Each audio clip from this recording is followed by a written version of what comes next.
Hello, कैसे हैं आप सब? बढ़िया। चलो। और मैं जैसा कि 12th क्लास का ज्योग्राफी का लेक्चर करवा रहा था, ठीक है, जिसमें हमने काफ़ी कुछ कवर किया था। और इस सीरीज में हमने चैप्टर सेकंड के बारे में पढ़ा था, ठीक है, जिसमें जो चैप्टर सेकंड था हमारा वो था विश्व जनसंख्या, वितरण, घनत्व और वृद्धि। ठीक है, इसके बारे में मैं पढ़ा था और इसके 3 पार्ट ऑलरेडी कवर किए जा चुके हैं। ठीक है, ये लास्ट पार्ट है और ठीक है, ये लास्ट पार्ट है हमारा। इसके ऑलरेडी हमने 3 जो पार्ट है वो कवर किए हुए हैं। अगर 3 में से किसी कोई सा भी अगर आपने पार्ट नहीं देखा है, ठीक है, तो इस वीडियो के डिस्क्रिप्शन में उसका लिंक मिल जाएगा, या तो फिर आप प्लेलिस्ट में जाकर, ठीक है, इसके जो लास्ट 3 पार्ट्स है वो देख सकते हैं। ठीक है, और ये आज का लास्ट पार्ट होगा। जैसे कि पिछली क्लास में हमने पढ़ा था कि जनसंख्या को प्रभावित करने वाले कुछ कारक बताए थे, मैंने प्रवास के कारक बताए थे कि जो प्रवास है वो क्यों होता है, उसके 2 फैक्टर हमने पढ़े थे। ठीक है, याद है वो 2 फैक्टर कौन कौन से थे? तो उसमें से एक फैक्टर था हमारा अपकर्ष और दूसरा था प्रतिकर्ष। ठीक है, तो लास्ट क्लास में बता के गया था आपको कि जो लास्ट पार्ट होगा इसमें, उसमें कौन कौन सी चीजें पढ़नी है। हमने 2 टॉपिक पढ़ेंगे यार। एक फर्स्ट जो है हमारी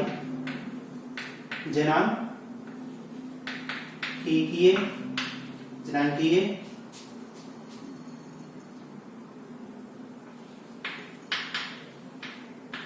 संक्रमण। ठीक है, जनांगीय संक्रमण। और जो दूसरा होगा पार्ट वो होगा हमारा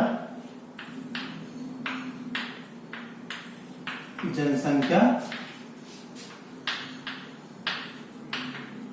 नियंत्रण।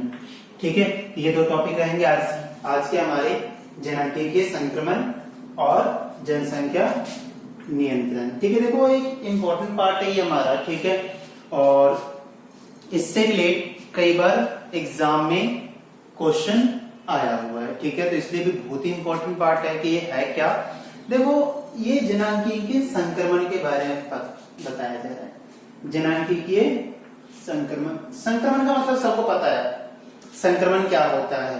ठीक है, संक्रमण का मतलब क्या होता है? फैलाव कह सकते हैं हम इसे। ठीक है, फैलना, क्या कह सकते हैं हम? फैलना। ठीक है, संक्रमण क्या होता है? फैलना, जो तेजी से फैलता है। ठीक है, उसको हम संक्रमण कहते हैं। तो यहाँ पे जनांगीय संक्रमण की बात की गई है। किसकी बात की जा रही है? जनांगीय संक्रमण। अब जनांगीय संक्रमण का मतलब क्या है? जनसंख्या में संक्रमण हो रहा है, यानी जनसंख्या में होने वाला परिवर्तन बताया जा रहा है। ठीक है, अगर मैं एक वर्ड में कहूं कि जनांगीय संक्रमण क्या है, तो ये क्या होता है? पूर्वानुमान। ठीक है, क्या होता है? पूर्वानुमान मीन्स जनसंख्या की ऐसी गणना या जनसंख्या गणना करने की ऐसी विधि जिससे हम पूर्वानुमान लगा लेते हैं कि आने वाले समय में क्या जनसंख्या होगी। ठीक है, जैसे कि हमने स्टार्टिंग में पढ़ा था कि जो जनसंख्या है, जनसंख्या क्या होती है? 2 समय अंतराल के बीच में होने वाले परिवर्तन, जैसे 2010 और 2020। यहां पे जनसंख्या हमारी कितनी भी थी, ठीक है, अब कितनी भी है। ठीक है, ठीक है, फिक्स्ड नहीं है, सिर्फ मैं एग्जांपल के लिए बताया तुम्हें। ठीक है, कि पहले मान लो सपोज दैट उस समय जनसंख्या इतनी थी, अब इतनी हो गई, या ठीक है, तो इसमें क्या हुआ? हमें परिवर्तन देखने को मिला। ठीक है, यही परिवर्तन जनसंख्या परिवर्तन कहलाता है या जनसंख्या वृद्धि कहलाती है, जनसंख्या में होने वाला परिवर्तन। अब जो है क्या चल रहा है हमारा 2020, और जनांगीय संक्रमण हमारा क्या कहता है कि आने वाले समय में, सपोज दैट अगर कहा जाए कि आने वाले समय में मीन्स यानी कि 2030, ठीक है, 2020 to 30, यानी ये कहा जा रहा है कि आने वाले समय में 2030 में जो हमारी जनसंख्या होगी वो काफी बढ़ जाएगी। ठीक है, एक अनुमान लगा लिया गया है कि सपोज 150 के आसपास हम पहुंच जाएंगे। ठीक है, तो ये एक अनुमान, क्या है, अनुमान। अब ये अनुमान कैसे लगाया जाता है, तो अनुमान लगाने की इस प्रक्रिया, ये इस गणना को ही हम जनांकीय संक्रमण कहते हैं। ठीक है, जनांकीय संक्रमण का मतलब क्लियर हुआ, मीन्स यानी कि आने वाले भविष्य में, ठीक है, आने वाला जो भविष्य है उसमें होने वाला परिवर्तन, कि जो भविष्य में होगा वो हमने पहले बता दिया। ठीक है, पूर्वानुमान लगा लिया कि इस समय जिस हिसाब से हम बढ़ रहे हैं, ठीक है, जिस हिसाब से हमारा ग्राफ बढ़ रहा है जनसंख्या का, वो आने वाले समय में क्या होगा, कितना बढ़ जाएगा। ठीक है, तो ये इसका जो पूर्वानुमान लगाया जाता है, तो उसी को हम जनांकीय संक्रमण कहते हैं। ठीक है, नहीं, पूर्वानुमान लगाना। और जनसंख्या वृद्धि तो वही होगा, दो समय अंतराल के बीच जो परिवर्तन होगा, चाहे वो धनात्मक हो या फिर ऋणात्मक हो। ठीक है, अब जो जनांकीय संक्रमण है उसकी 3 अवस्थाएं बताई गई हैं, और उसी 3 अवस्थाओं के आधार पे एक जनसंख्या का अनुमान लगाया जा सकता है। ठीक है, तो देखो इसकी अवस्थाएं कौन कौन सी है, तो कितनी अवस्थाएं हैं, 3। ठीक है, जनांकीय संक्रमण की अवस्थाएं, ठीक है, 3 स्टेजेस बताई गई है इसकी। अब ये 3 अवस्थाएं कौन सी हैं, तो पहली अवस्था है प्रथम अवस्था, ठीक है, द्वितीय अवस्था,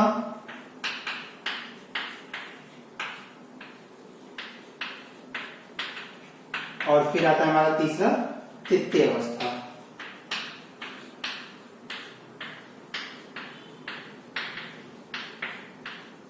ठीक है, तो ये 3 अवस्थाएं बताई गई है हमारी जनांकीय संक्रमण की, ये 3 अवस्थाएं हैं। अब ये देखो 3 अवस्थाएं है क्या, ठीक है, ये जो 3 अवस्थाएं हैं इससे पूर्वानुमान लगाया गया है कि हमारे जनसंख्या में किस तरीके से परिवर्तन होगा। ठीक है, तो हमें 3 अवस्थाएं पता होनी चाहिए, 3 अवस्थाएं क्या है। ठीक है, तो देखो ये 3 अवस्थाएं है क्या, अगर हम समझे तो पहली अवस्था, ठीक है, जिसको बोला जाता है जनसंख्या जो वृद्धि की अवस्था है वो धनात्मक थी। ठीक है, जनसंख्या वृद्धि की अवस्था कैसी थी, पहली अवस्था में जनसंख्या वृद्धि की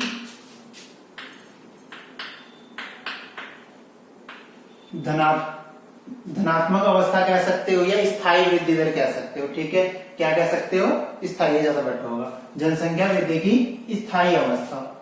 ठीक है, स्थायी वृद्धि दर, स्थायी वृद्धि दर।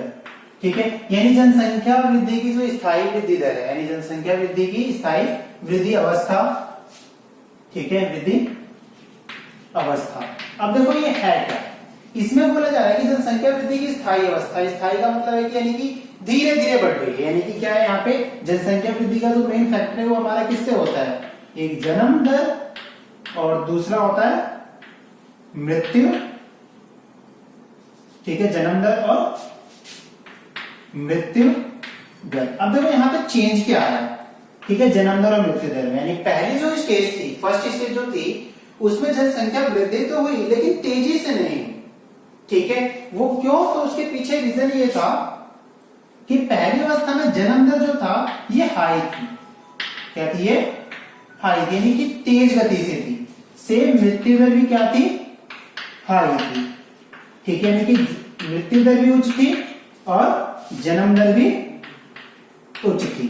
ठीक है, यानी कि जन्म लेने वालों की संख्या भी ज्यादा थी और मरने वालों की संख्या भी ज्यादा थी। इसीलिए जो जनसंख्या वो एक बैलेंस होकर चल रही थी, स्थायी रूप से वो बैलेंस होकर चल रही थी, मींस उतनी तेजी से नहीं बढ़ रही थी जितनी बढ़नी चाहिए थी। ठीक है, क्यों, क्योंकि जन्म दर भी ज्यादा थी और जो मृत्यु दर है वो भी ज्यादा थी। अब दोनों ही ज्यादा थी, तो इसका मतलब क्या है कि ज्यादा हमें परिवर्तन देखने को नहीं मिलेगा। ठीक है, क्योंकि जन्म लेने वालों की संख्या भी बढ़ रही है, मरने वालों की संख्या बढ़ रही है, तो क्या होगा, दोनों में बैलेंस आएगा। ठीक है, उतना ज्यादा परिवर्तन हमें देखने को नहीं मिलेगा। अब देखो इस टाइम पे ऐसी सिचुएशन थी क्यों, यानी ये जो पहली अवस्था थी, इस समय ऐसी स्थिति हमें क्यों देखने को मिलती है, तो उस समय जन्म दर का अधिक होने की जो मूल कारण था ठीक है, जन्म दर का जो अधिक होने का जो मूल कारण था वो था विवाह की निम्न आयु।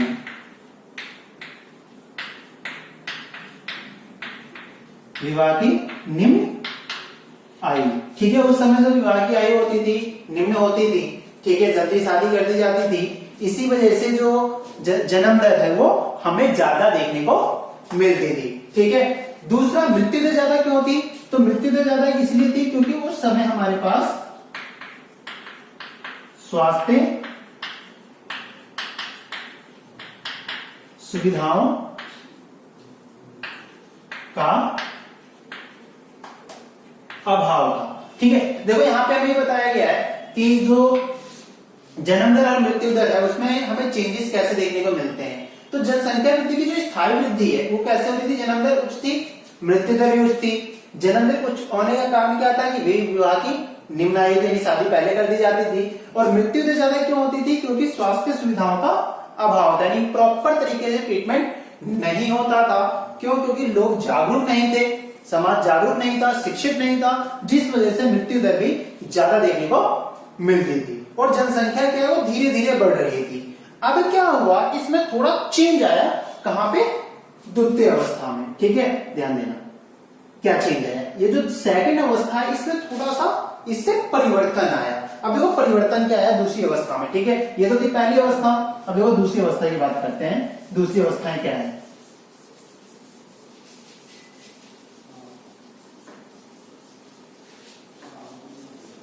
ठीक है, द्वितीय अवस्था देखो, द्वितीय अवस्था में क्या चीज है?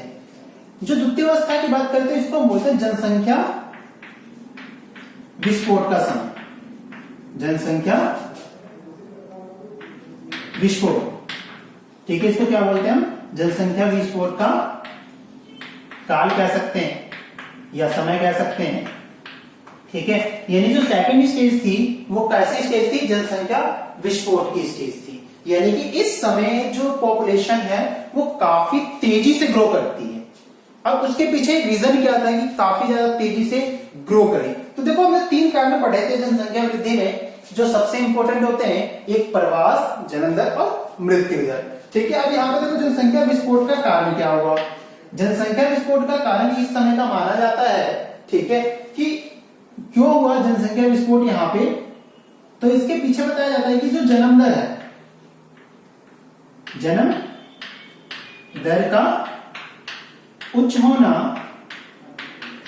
और जो मृत्यु दर थी, मृत्यु दर का निम्न होना, ठीक है। अब देखो यहां पे हमें दो फैक्टर देखने को मिल रहे द्वितीय अवस्था में। जनसंख्या विस्फोट की अवस्था क्यों है? क्योंकि जन्म दर इस समय क्या होगी? ज्यादा होगी और मृत्यु दर में कमी आने लगी, ठीक है। यानी कि यहाँ पे थोड़ा सा ग्राफ बदला, यानी कि पहले देख रहे थे हम कि दोनों बैलेंस होकर चल रहा था, यानी जन्म दर और मृत्यु दर दोनों ही चल रहे थे। लेकिन यहाँ पे आके क्या हुआ? बैलेंस अलग हुआ, थोड़ा चेंज देखने को मिला।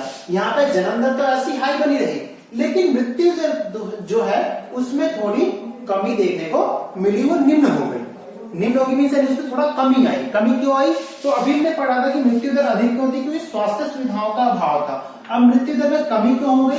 क्योंकि स्वास्थ्य सुविधाएं पर्याप्त मात्रा में, ठीक है, यानी कि जो देखते हैं हम कि जो स्वास्थ्य सुविधाएं थी वो पर्याप्त मात्रा में लोगों को मिलने लगी। यानी कि अब जो है लोगों को थोड़ा जागरूक किया जाने लगा, लोग थोड़े शिक्षित होने लगे। तो इसीलिए जन्म दर तो वैसे ही बनी रही, जैसे चल रही थी, लेकिन मृत्यु दर में कमी देखने को मिली। अब मृत्यु दर में कमी का मतलब क्या है कि अगर 100 जन्म ले रहे हैं और केवल 2 मर रहे हैं, ठीक है, तो इससे क्या होगा? यानी कि जन्म लेने वाले कितने हैं? जन्म लेने वाले कितने हैं? 100 और मरने वाले कितने? केवल 10, ठीक है। तो हमेशा ये आंकड़ा तो क्या हो जाएगा बाद में, ठीक है, 100 से 200 होंगे, ये 20 ही रहेंगे, ये 1000 हो जाएंगे, ये 100 होंगे, ठीक है। तो यहाँ पे 900 की वृद्धि देखने को मिलेगी, यानी कि जन्म दर तो ऐसी बनी रहेगी, तेजी से वृद्धि होगी, लेकिन जनसंख्या में विस्फोट देखने को मिलेगा, ठीक है। जन्म दर तेजी से बढ़ेगी तो विस्फोट होगा, क्यों? क्योंकि मृत्यु दर कम हो गई है, ठीक है। तो ये था हमारा द्वितीय अवस्था में। ठीक है, अब हम बात करते हैं तृतीय अवस्था की। देखो तृतीय अवस्था में क्या देखने को मिला। अब यहाँ पे जनसंख्या वृद्धि की जो स्थिति थी वो ना तो विस्फोट वाली थी और ना पहले वाली थी। अब यहाँ पे जनसंख्या वृद्धि जो बिल्कुल धीरे धीरे हो रही थी। ठीक है, जनसंख्या वृद्धि कैसे हुई थी, बिल्कुल धीरे धीरे हो रही थी, यानी ना तो एकदम से विस्फोट हो रही थी और ना ही पहले की स्थिति थी। ठीक है, अब ऐसा क्यों हुआ, तो फिर यहाँ पर हम दो चीजों की बात करेंगे। पहला जन्म दर और दूसरा मृत्यु दर। अब देखो यहां पे हमें क्या चेंज देखने को मिला। जो जन्म दर है ये भी धीमी गति से कम होना और मृत्यु दर का भी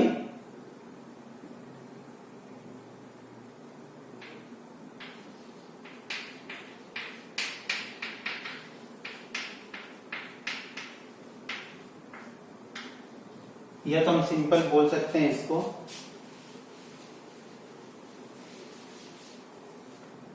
जन्म दर निम्न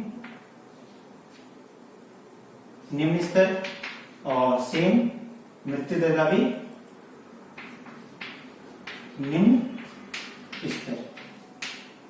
ठीक है, यानी कि हमें तीसरी अवस्था में क्या देखने को मिलता है कि जन्म दर और मृत्यु दर दोनों ही निम्न अवस्था में चली जाती है। निम्न तो यहां से ही हो गई थी हमारी मृत्यु दर सेकंड स्टेज से ही, तो सेकंड स्टेज में हमें मृत्यु दर कम हो गई थी, तो तीसरी जो स्टेज आती है उसमें भी कम होती है। लेकिन सबसे बड़ी बात यहाँ पे है कि जन्म दर में कमी देखने को मिली, यानी जो जन्म दर थी वो धीरे धीरे अब कम होने लगी। अब धीरे धीरे कम होने के पीछे रीजन क्या था, तो देखो जन्म दर का जो कम होने का कारण था वो ये था कि पहले का जो समाज हमने पढ़ा फर्स्ट स्टेज में, वो पढ़ा लिखा नहीं था, अशिक्षित था।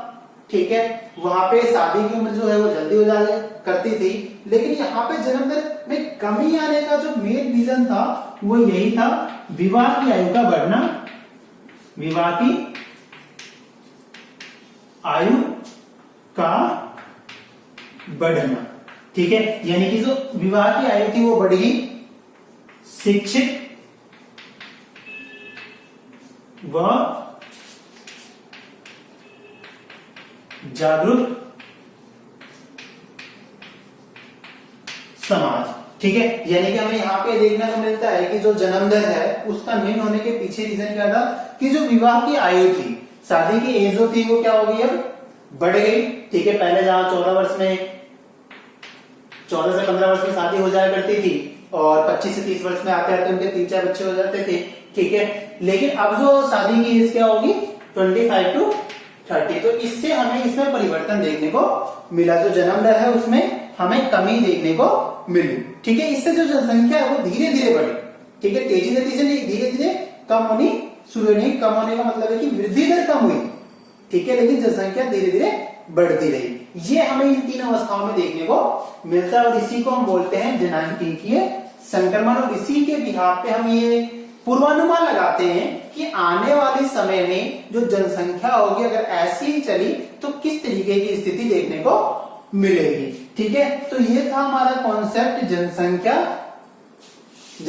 का, जिसमें जनांगीय संक्रमण के बारे में हमने पढ़ा। ठीक है, अब जो जनांगीय संक्रमण है वो किस तरीके का है ये हम देखेंगे। ठीक है, ये तो देख लिया हमने। इसके बाद हम पढ़ेंगे जनसंख्या वितरण के बारे में कि जनसंख्या वितरण क्या है, जनसंख्या नियंत्रण क्या है। ठीक है, जनसंख्या नियंत्रण के बारे में। ठीक है, देखो जनसंख्या नियंत्रण क्या है, अभी हमने ये पढ़ लिया जनांगीय संक्रमण। ठीक है, क्लियर होगा सभी को ही, नहीं क्लियर हुआ होगा तो मुझे कमेंट बता सकते हो। ठीक है, और अब हम जो इसकी लास्ट जो पॉइंट है वो पढ़ेंगे जनसंख्या नियंत्रण। ये सब बिल्कुल इजी, आप वैसे भी लिख सकते हो। ठीक है, कि जनसंख्या नियंत्रण करने के लिए क्या क्या प्रयास किए गए हैं, किस तरीके से जनसंख्या को नियंत्रित किया जा सकता है। ठीक है, तो देखो जनसंख्या नियंत्रित से करने के लिए सबसे पहले जो हमें चाहिए वो क्या चाहिए, जागरूकता। ठीक है, शिक्षित समाज। ठीक है। यानी जनसंख्या नियंत्रण के लिए क्या क्या उपाय किए जा सकते हैं, तो बहुत सारे उपाय हैं जनसंख्या नियंत्रण के, जिसमें परिवार नियोजन,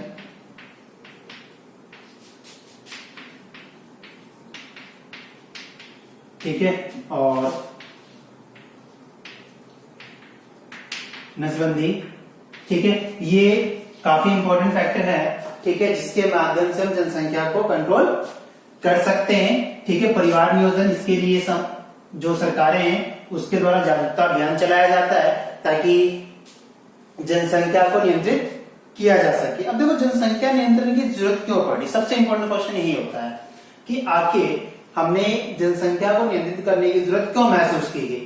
तो इसके पीछे रीजन ये बताया जाता है कि जनसंख्या जो नियंत्रण है वो इसलिए किया जाना अनिवार्य था क्योंकि हमारे पास जो संसाधन है वो सीमित है, ठीक है, जो संसाधन है वो क्या है, सीमित है, ठीक है। हमारे पास जो लैंड है, ठीक है, जमीन है, वो सीमित है, यानी संसाधन जो हमारे पास सीमित है, और सीमित संसाधनों में अगर ज्यादा जनसंख्या रहेगी तो इससे कई सारी प्रॉब्लम और कई सारी समस्याओं और चुनौतियों का सामना हमें करना पड़ेगा, ठीक है। तो इसीलिए सरकार, जितनी भी सरकारें हैं विश्व स्तर पे, उनके द्वारा इससे संबंधित कई सारी नीतियां बनाई गई, जिसमें से सबसे महत्वपूर्ण जो नीति है वो परिवार नियोजन की नीति है कि परिवार नियोजन के लिए लोगों को जागरूक किया गया, लोगों को शिक्षित किया गया, कैंपेनिंग चलाई गई, ठीक है। और इसमें ये कहा गया कि छोटा परिवार और सुखी परिवार, ठीक है, यानी कि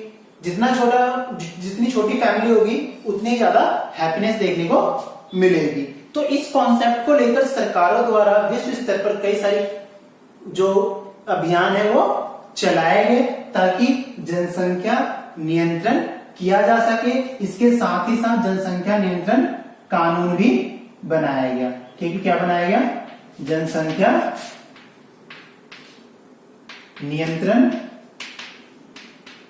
कानून, ठीक है, जो कि कई देशों ने अपनी जनसंख्या को कंट्रोल करने के लिए जनसंख्या नियंत्रण कानून भी बनाए गए कि उनपे फिक्स कर दिया गया कि उनका 2 चाइल्ड से अगर ज्यादा होता है तो फिर वो गवर्नमेंट को पे करेंगे, वो पनिशेबल होंगे, ठीक है, वो दंडनीय या कह सकते हैं हम उसके क्राइम के भागीदार माने जाएंगे, ठीक है। जनसंख्या नियंत्रण कानून बनाए गए, परिवार नियोजन की स्थितियां चलाई गई, ठीक है, नसबंदी जैसे जो मेथड है उसको तहत कई सारे प्रोसेस किए गए ताकि लोगों को जागरूक किया जा सके, इसके प्रति समाज को शिक्षित किया गया, जागरूक अभियान चलाए गए जिससे जो जनसंख्या है उसको कंट्रोल किया जा सके, ठीक है। तो ये प्रयास जो है वो हमें जनसंख्या नियंत्रण में देखने को मिलते हैं जो कि सरकारों द्वारा किए गए हैं, ठीक है। तो ये था हमारा कॉन्सेप्ट कि कैसे जनसंख्या वितरण विश्व में घनत्व और वृद्धि देखने को मिलती है, ठीक है। और ये लास्ट टॉपिक था हमारा इस चैप्टर का, और इसी के साथ जो है ये हमारा जो चैप्टर है सेकंड ये खत्म हो गया है, ठीक है। अगर इसके 3 पार्ट नहीं देखे आप लोगों ने तो इसके डिस्क्रिप्शन में इसका लिंक होगा, वहां से इसकी प्लेलिस्ट में इसका लिंक प्लेलिस्ट में मिल जाएगा, ठीक है, वहां से इसको देख सकते हैं, ठीक है। और इसके रिगार्डिंग कोई भी प्रॉब्लम होती है तो आप कमेंट करके बता सकते हैं, ठीक है। और जैसा कि 12th वालों के लिए तो काफी बेटर है कि उनका एग्जाम, ठीक है, जैसे लॉकडाउन ओपन होगा उसके बाद होने के चांसेस होंगे, ठीक है, 12th क्लास के लिए। तो आपके लिए इंपॉर्टेंट पार्ट भी है कि आपका एक बार रिकैप हो जाएगा, ठीक है। थैंक यू, जय हिंद, जय भारत।